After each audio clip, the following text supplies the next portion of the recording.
C'est lui. C'est ma sœur qui a parlé. Sa voix était d'un calme terrifiant, tranchant le brouhaha du gala du rectorat comme un scalpel. Elle pointait un doigt parfaitement manucuré directement vers mon fils de 12 ans, Lucas. La salle, imprégnée de parfums de luxe et d'ambition académique, devint silencieuse. 2 agents de la sécurité universitaire hésitèrent, puis s'avancèrent. Ils fouillèrent la poche du blazer de Lucas. Quand la main de l'officier ressortit, elle tenait l'objet, la broche héraldique de l'université. Une relique inestimable. Ma sœur, Aurélie, la directrice des admissions, s'approcha de mon oreille. Son souffle était glacial contre mon cou. La mauvaise graine, murmura-t-elle. C'est de famille. Avant de plonger dans ce cauchemar, j'aimerais vous demander une chose. Laissez-moi un commentaire pour me dire d'où vous m'écoutez et quelle heure il est chez vous. J'ai hâte de savoir qui est avec nous dans cette communauté aujourd'hui. J'ai regardé mon fils se faire emmener. Les agents étaient doux, presque désolés. Mais les menottes de métal sur ses poignets d'enfant étaient bien réelles. Le clic du verrouillage résonna plus fort que le quatuor à cordes qui jouait du Mozart dans un coin. Je me suis tournée vers mes parents, Jean-Pierre et Béatrice, professeurs émérites, les piliers de cette institution. Leurs noms étaient gravés dans la pierre de l'aile de la bibliothèque où nous nous trouvions. J'attendais qu'ils fassent un pas en avant. J'attendais que mon père utilise sa voix de stentor, celle qu'il utilisait dans les grands amphithéâtres, pour exiger que cela cesse. J'attendais que ma mère se précipite vers son petit-fils unique. Ils ne bougèrent pas. Ils restèrent près des amuse-bouches, leur flûte de champagne inclinée à un angle parfait de 45 degrés. Mon père ajusta sa cravate en soie. Ma mère lissa le devant de sa robe de soirée. Ils regardèrent Lucas, puis ils regardèrent le conseil d'administration qui les observait. Et alors, avec la précision synchronisée d'un comité de titularisation refusant un dossier médiocre, ils nous tournèrent le dos. C'était un calcul, une évaluation des risques. Défendre Lucas, c'était admettre un scandale dans la lignée. L'abandonner, c'était préserver la marque Sterling. Alors que je suivais les agents vers la sortie, passant devant le visage narquois de ma sœur, les pièces du puzzle s'emboîtèrent enfin. Ce n'était pas une escalade soudaine. C'était le grand final d'une série qu'Aurélie produisait depuis des mois. Je me suis souvenu des cocktails de la faculté où elle soupirait bruyamment dès que mon nom était prononcé. Des déjeuners avec le recteur où elle murmurait des doutes sur ma stabilité. Pauvre Clémence. Elle a tellement de mal depuis son divorce. Nous essayons de la soutenir. Mais elle est si fragile. C'était une campagne de dénigrement silencieuse. Elle m'avait dépeinte comme l'attachée de cour instable et incompétente, et s'était présentée comme la directrice bienveillante et patiente. Elle avait préparé le jury pour que, lorsqu'elle piégerait mon fils, personne ne voie un crime. Il ne voyait qu'une tragédie que j'avais moi-même provoquée. J'étais assise sur un banc en métal dans la zone de garde à vue du poste de police du campus. L'air sentait la cire pour parquet et le vieux café.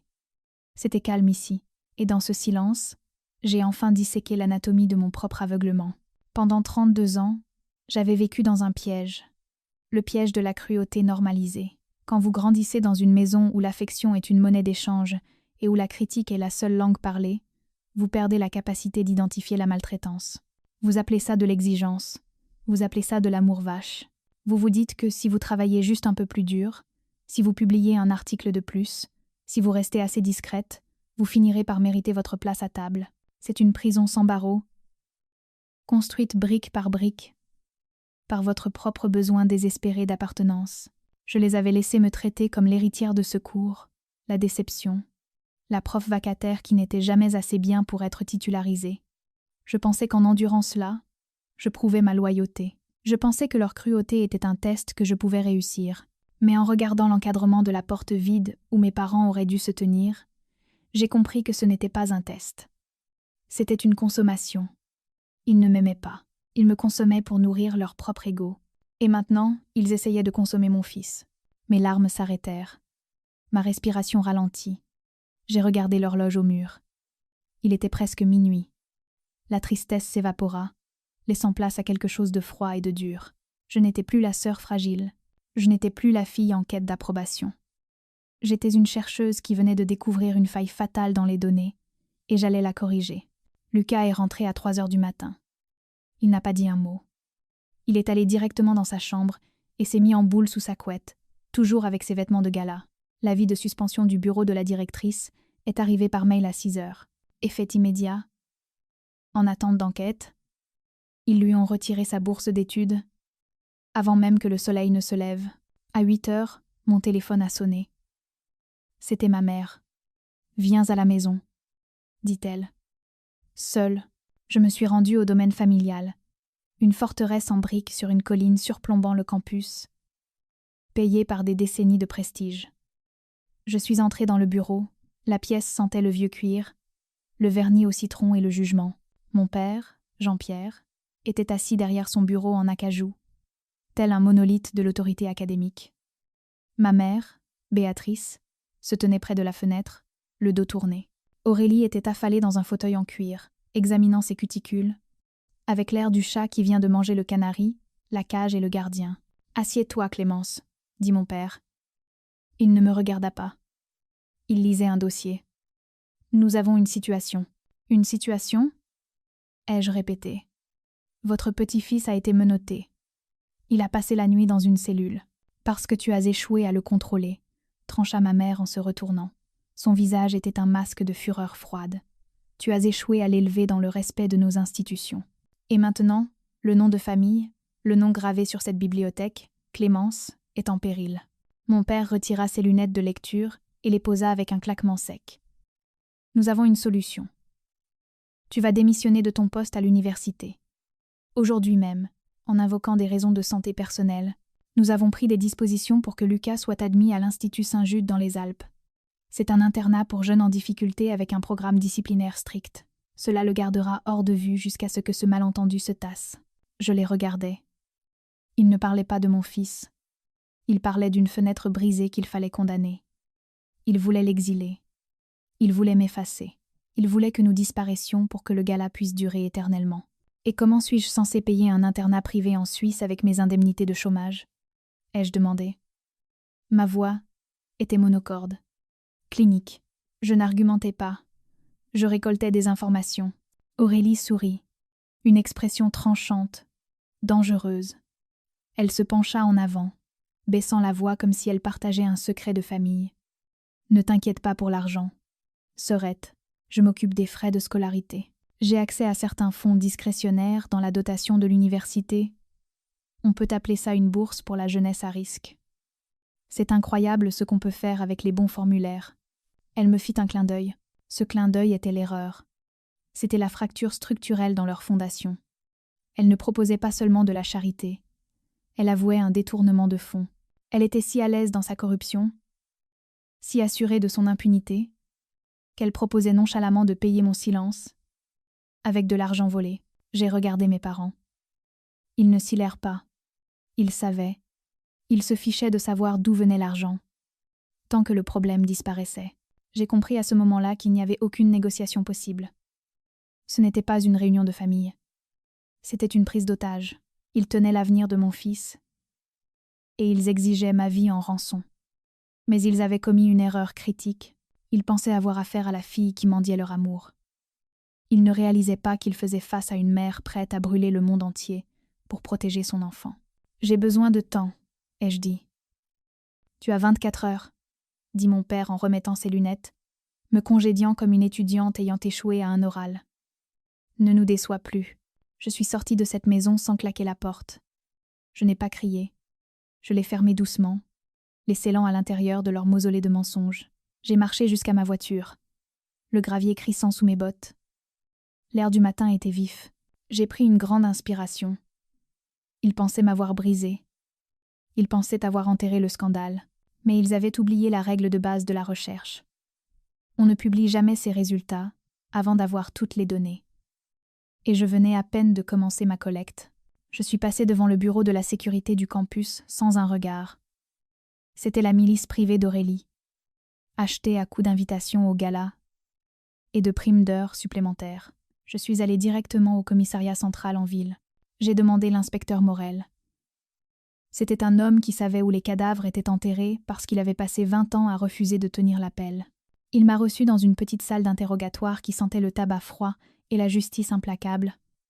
Je lui ai tout exposé. Pas l'histoire émotionnelle d'une sœur trahie, mais la chronologie, la broche, l'absence d'empreinte, La rapidité de l'arrestation. Je pense que mon fils a été piégé pour couvrir un détournement de fonds bien plus vaste, ai-je dit. Ma voix ne tremblait pas. Mais j'ai besoin de temps pour le prouver. Morel s'est adossé à sa chaise, m'observant. Votre famille possède cette ville, Clémence. Vous le savez. Si je m'en prends à la directrice des admissions sans preuve solide, je finirai à faire la circulation avant le coucher du soleil. Je vous apporterai les preuves. Ai-je promis. Il hocha la tête lentement. Apportez-moi les documents, et j'obtiendrai le mandat. Mais surveillez vos arrières. Les gens qui piègent des gamins ne s'arrêtent pas aux adultes. J'ai quitté le commissariat, et je suis retournée à l'université. C'était la fin de la journée. Le campus était calme, les bâtiments gothiques projetant de longues ombres acérées sur la pelouse. Je me suis garée sur le parking des professeurs, et j'ai marché jusqu'à mon bureau. C'était une petite pièce sans fenêtre au sous-sol du bâtiment des Humanités, un contraste frappant avec la suite immense d'Aurélie au dernier étage, avec vue sur le fleuve. J'ai commencé à emballer mes affaires. Mes livres dans des cartons. Mes diplômes encadrés. La photo de Lucas gagnant le concours de sciences. C'était comme l'autopsie de ma carrière. Je faisais exactement ce que mon père exigeait. Je partais, mais je ne partais pas pour me cacher. Je dégageais le terrain pour la guerre. J'ai entendu un bruit dans le couloir, un frottement léger. Je me suis figée. Je n'étais pas censée être là. J'ai éteint la lampe de bureau et je suis restée dans le noir. À l'écoute, la porte grinça. Un filet de lumière du couloir coupa le sol. « Professeur » murmura une voix. J'ai rallumé la lampe. Dans l'embrasure se tenait Sophie, l'assistante de direction d'Aurélie. Elle avait l'air épuisée. Son gilet était mal boutonné et ses yeux étaient rougis. C'était la femme qui gérait l'emploi du temps d'Aurélie. Son café, son pressing et ses humeurs. C'était le punching ball que ma sœur utilisait pour s'endurcir les nerfs. « Sophie » ai-je dit en me détendant un peu. « Je fais juste mes cartons. Je serai partie dans 1 heure. » Elle entra et ferma la porte derrière elle. Elle tremblait. J'ai appris pour Lucas. J'ai entendu ce qu'elle a dit au gala. Elle est méticuleuse, ai-je dit. C'est un monstre, rectifia Sophie. Sa voix était étonnamment ferme. Elle me lance des objets, Clémence. Des agrafeuses. Des dossiers. Du café brûlant. Elle menace de me virer tous les jours si je ne mens pas aux auditeurs. Elle traite les gens comme des mouchoirs en papier. Elle les utilise et les jette. Sophie fouilla dans sa poche. Elle en sortit une petite clé USB argentée. Elle avait l'air anodine. Elle me la tendit. « Qu'est-ce que c'est » ai-je demandé. « C'est la sauvegarde » chuchota-t-elle. Aurélie pense avoir effacé les registres parallèles du serveur. Mais j'en ai gardé une copie. Je l'ai fait parce que je savais qu'un jour elle essaierait de me détruire. Elle posa la clé dans ma main. Ses doigts étaient glacés. C'est le registre de l'héritage. Tout y est. Les vrais comptes. Les virements offshore. Les paiements au prête-plume. Je fixai la clé USB. Elle me semblait lourde, vibrante d'une énergie potentielle. Ce n'était pas seulement une preuve. C'était la clé du royaume. « Pourquoi me donnez-vous ça » Sophie regarda le carton vide sur mon bureau. « Parce qu'elle s'en est prise à un enfant, » dit-elle. « Et parce que je veux la voir tomber. » Elle se retourna et s'éclipsa dans le couloir, disparaissant comme un fantôme dans la machine. J'ai regardé la clé argentée. Mon père pensait m'avoir dépouillée de mon pouvoir. Il pensait m'avoir exilée. Mais il avait oublié que les gens sur lesquels on marche pour atteindre le sommet finissent par apprendre comment vous attraper la cheville. J'ai mis la clé dans ma poche. J'ai fini de remplir mon carton. Je suis sortie du bâtiment, non pas comme une professeure en disgrâce, mais comme le procureur à qui l'on vient de remettre l'arme du crime. J'ai conduit jusqu'à chez moi en silence. La clé argentée était posée sur le siège passager comme une arme chargée. Quand j'ai franchi la porte, la maison était silencieuse. Lucas dormait, la lueur d'une veilleuse filtrant dans le couloir. Je suis allée le voir, observant le mouvement lent de sa poitrine, me rappelant pourquoi je faisais tout ça. Puis je suis allée dans la cuisine, je me suis versé un verre d'eau et j'ai ouvert mon ordinateur. J'ai branché la clé. L'écran a vacillé, puis s'est rempli de dossiers. Ce n'était pas juste une sauvegarde, c'était l'autopsie des finances de l'université sur les 10 dernières années. Sophie avait été méticuleuse. Chaque facture, chaque virement, chaque email supprimé avait été archivé. J'ai commencé par les finances. Je suis chercheuse. Je sais repérer les schémas. Cela n'a pas pris longtemps. Aurélie n'avait pas seulement détourné de petites sommes. Elle avait vidé les fonds de dotation. Il y avait des transferts vers des sociétés écrans aux îles Caïmans, des honoraires de conseil pour des boîtes qui n'existaient pas et des factures pour des rénovations de bâtiments qui n'avaient pas été touchés depuis 20 ans. Le montant total était astronomique. 2 millions d'euros. Mais en creusant davantage, j'ai trouvé quelque chose qui faisait passer le vol financier pour une simple erreur de parcours. Il y avait un dossier intitulé « Le projet héritage ». Je l'ai ouvert, m'attendant à d'autres montages financiers. À la place, j'ai trouvé une correspondance, des centaines d'emails entre mes parents, Jean-Pierre et Béatrice, les intellectuels vénérés, et une agence de prestige à Paris appelée « Solutions académiques ». J'ai ouvert un PDF joint à un email datant d'il y a 5 ans. C'était un manuscrit. Le titre était foi « L'architecture de l'éthique moderne », le livre le plus célèbre de mon père, celui qui avait cimenté sa réputation de génie, celui qu'il m'avait dédicacé le jour de mon diplôme avec ces mots « À Clémence, puisses-tu un jour atteindre ces sommets ?» Mais l'auteur indiqué sur le manuscrit n'était pas Jean-Pierre Sterling. C'était un prête-plume nommé Julien. Je me suis adossée à ma chaise, le souffle coupé. J'ai ouvert un autre fichier. La thèse révolutionnaire de ma mère sur les tendances sociologiques, écrite par un doctorant à Lyon qui avait reçu 20 000 € pour signer une clause de confidentialité. J'ai parcouru les fichiers les uns après les autres. Depuis 15 ans, mes parents n'avaient pas écrit un seul mot. C'étaient des imposteurs. Ils avaient utilisé l'argent volé à l'université, détourné par Aurélie, pour acheter leur intellect. Ils ne protégeaient pas le nom de la famille par noblesse. Ils le protégeaient parce que ce n'était qu'un mensonge. Toute la dynamique de ma vie prenait soudain un sens. Aurélie n'était pas l'enfant prodige parce qu'elle était charmante. Elle l'était parce qu'elle était la courroie de transmission. Elle contrôlait l'argent qui achetait leur réputation. Elle détenait les clés de leur faux royaume. C'était pour ça qu'il la laissait me tourmenter. C'était pour ça qu'il l'avait laissé piéger Lucas. Parce que si Aurélie tombait, l'argent s'arrêtait. Et si l'argent s'arrêtait, les prête-plumes s'arrêtaient. Et si les prête-plumes s'arrêtaient, le monde verrait Jean-Pierre et Béatrice pour ce qu'ils étaient vraiment. Des coquilles vides résonnant de mots achetés. J'ai ressenti une vague de nausée, immédiatement suivie d'une rage froide et lucide. Ils avaient sacrifié l'avenir de mon fils pour protéger un héritage qui n'existait même pas. Ils m'avaient traité de raté alors qu'ils volaient leur propre succès. J'ai regardé l'horloge. Il était presque 4 heures du matin. J'ai tout imprimé. Les transferts bancaires, les contrats des prête-plumes, les emails où ma mère se plaignait que le ton de son essai acheté n'était pas assez arrogant. J'ai organisé les papiers en 3 piles nettes sur ma table de cuisine. Ce n'était plus un simple dossier. C'était un avis d'expulsion pour leur existence tout entière. Je n'allais pas seulement dénoncer une voleuse. J'allais effacer une dynastie. Je n'ai pas pris le château d'assaut. Je ne me suis pas précipitée dans la salle du conseil avec une pile de papier et un discours moralisateur. C'est ce qu'ils auraient attendu. Ils se nourrissent du drame parce que le drame se gère. Le drame se manipule. Au lieu de ça, je me suis assise dans un café en face du bâtiment administratif. On était lundi matin, 8h55. Le conseil d'administration de l'université se réunissait pour sa revue trimestrielle. Mon père devait prononcer le discours d'ouverture sur l'intégrité intellectuelle. L'ironie était si tranchante qu'elle aurait pu couper du verre. J'ai commandé un café noir. J'ai ouvert mon ordinateur. Sur l'écran, il y avait l'email que j'avais passé le week-end à rédiger. L'objet était simple, le registre de l'héritage, preuve de détournement systématique et de fraude académique. La liste des destinataires ne l'était pas. Elle comprenait chaque membre du conseil, le recteur, les donateurs, 3 grands journaux nationaux et le bureau local de la police judiciaire. J'ai regardé l'horloge sur mon écran. 8h58, 8h59, 9h pile. J'ai cliqué sur « Envoyer ». Je n'ai pas ressenti de décharge d'adrénaline. Juste le clic sourd et lourd d'un verrou qui s'engage. De l'autre côté de la rue, à travers les immenses baies vitrées de la salle de conférence, la scène commença à se dérouler comme un film muet. Au début, rien ne se passa. Mon père était debout en bout de table, faisant de grands gestes. Puis un téléphone s'alluma, puis un autre, puis une tablette. J'ai vu le recteur baisser les yeux vers son téléphone. Il se figea.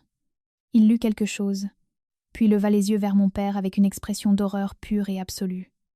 Il interrompit le discours. Il tendit son téléphone au président du conseil. Mon père s'arrêta de parler. Il avait l'air confus. Il semblait agacé que sa performance soit interrompue. Et alors, l'effondrement commença. Ce ne fut pas une érosion lente, ce fut une implosion. C'est une chose que j'avais lue dans des revues de psychologie mais que je n'avais jamais vue de mes yeux. Le concept de la blessure narcissique et de l'effondrement du faux soi. Les gens comme mes parents et Aurélie construisent toute leur existence sur un reflet. Ils bâtissent un faux soi, une statue immense et impressionnante faite de distinctions, de titres et de peurs. Ils croient que la statue est réelle. Ils croient qu'il faut à son foi la statue. Mais la statue est creuse. Il n'y a pas de structure interne, pas de véritable estime de soi, pas de compétences réelles, pas de colonne vertébrale morale pour la maintenir droite. Elle ne tient que parce que les gens croient qu'elle est lourde. Quand l'aiguille de la vérité les a enfin piqués, ils ne se sont pas défendus, ils n'ont pas riposté, ils se sont simplement désintégrés.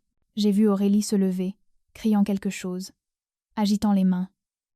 Mais plus personne ne l'écoutait.